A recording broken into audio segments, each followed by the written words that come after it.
Bom, Jorge, seja bem-vindo aí ao nosso projetinho aí, ao Keep Talking. Na verdade, o intuito aí do projeto é gerar conteúdo online, então, conteúdo gratuito online em relação a temas pertinentes, tá? Então, são conversas rápidas que nós estaremos divulgando e são pessoas que são convidadas, inclusive pessoas que nos convidam e nós utilizamos também o Keep Talking para poder divulgar o conteúdo, tá? Em geral, Jorge.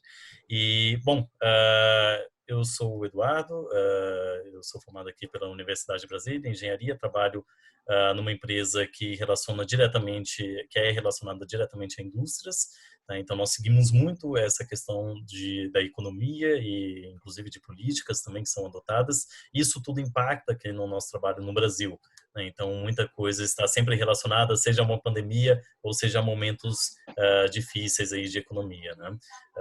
Eu acho que eu posso passar aí para o Vinícius a apresentação, em seguida o Jorge aí no final. Ok. Como disse o Dudu, seja bem-vindo, Jorge, ao Keep Talking.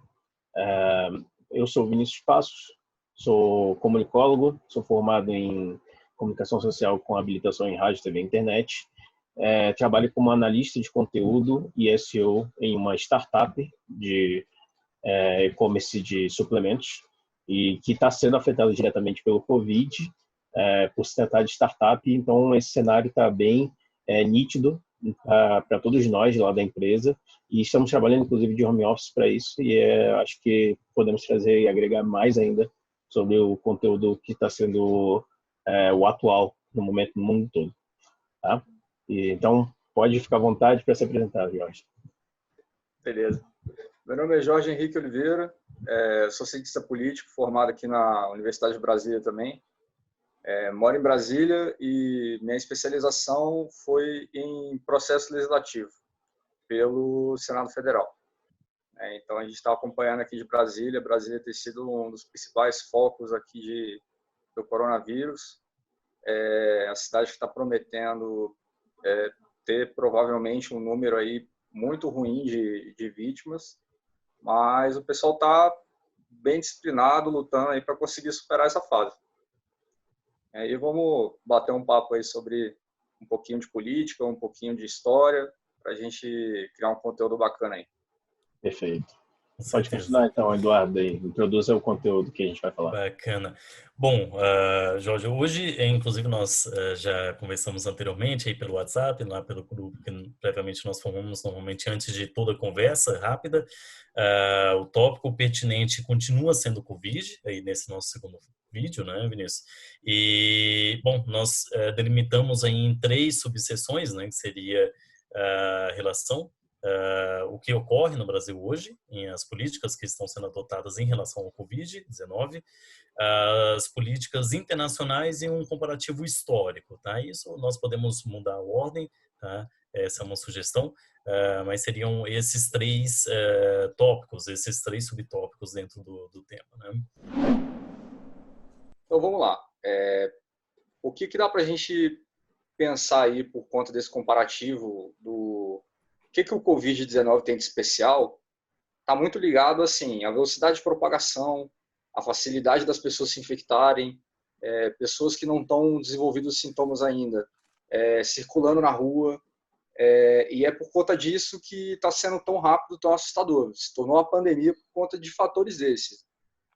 Situações que tornam o controle do vírus, o controle do contágio muito difícil. Porque a primeira coisa que você tem que fazer é isolar a pessoa, né? Tem que isolar ela para parar de contaminar os outros, para poder cuidar adequadamente daquela pessoa e evitar o contágio de quem está em volta. Uhum. E aí é a situação que é tão difícil, né? E aí, numa situação de pandemia como a gente está vivendo, a grande preocupação é o seguinte: todo mundo olha, todo mundo está na expectativa que o governo resolva, e com razão. Né, os estados soberanos, os governos, são a peça central aí. Quando o presidente da Organização Mundial de Saúde ele se dirige, ele faz o discurso dele, ele faz um discurso endereçado aos chefes de estado. Fala, olha, o governo precisa ajudar, o governo precisa tomar medidas de isolamento. E aí que começa o problema da geopolítica. Por quê? Os governos, os estados, as administrações públicas no mundo, elas não têm a mesma capacidade de administração, né? Uhum. Você tem países de primeiro mundo aí que você tem uma população com muito acesso à informação, regimes democráticos que têm ampla liberdade de divulgação de informações, de publicidade, da mídia, da sociedade civil se expressar. E você tem países que têm reservas econômicas enormes que, num momento de crise desse, conseguem mudar a política econômica para uma intervenção maior, né? Um programa assistencial como o próprio Brasil agora autoriza o pagamento para pessoas da economia informal. Então, você tem aí, no mundo, países que, diante de uma doença como essa, pelos fatores aí de dificuldade de propagação, você precisa que o governo atue de maneira contundente, eficiente e coordenada, porque a coisa é difícil de controlar. Então, você tem que ter um governo hipercompetente. É nesse momento que a gente precisa de um governo hipercompetente, né?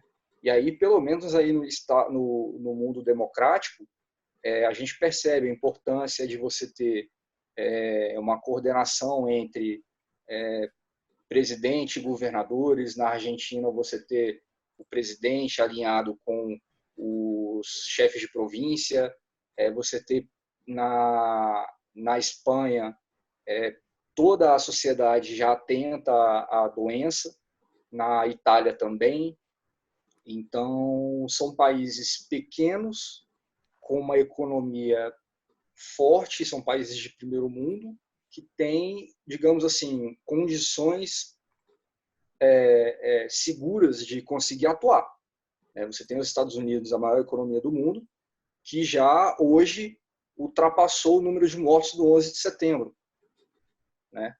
Então, que foi um evento que mudou a política global. Né? Então, a gente sabe, e foi dadas as perspectivas, que nos Estados Unidos vão morrer entre 100 e 200 mil pessoas. Então, assim, os países de primeiro mundo, especialmente os Estados Unidos, que têm uma capacidade de mobilização nacional, uso das forças armadas, uso das forças policiais e com muito recurso, vão sofrer muito. Muita gente vai morrer. Né? São números enormes de pessoas, as projeções de vítimas, de infecções, e ainda assim, ainda com esse tanto de recursos, eles vão sofrer pra caramba. Né? Então, a partir desse raciocínio, a gente pode pensar assim, e países que não são democráticos? A gente tem alguns exemplos aí, como por exemplo a Nicarágua. O presidente de lá simplesmente disse que não existe coronavírus.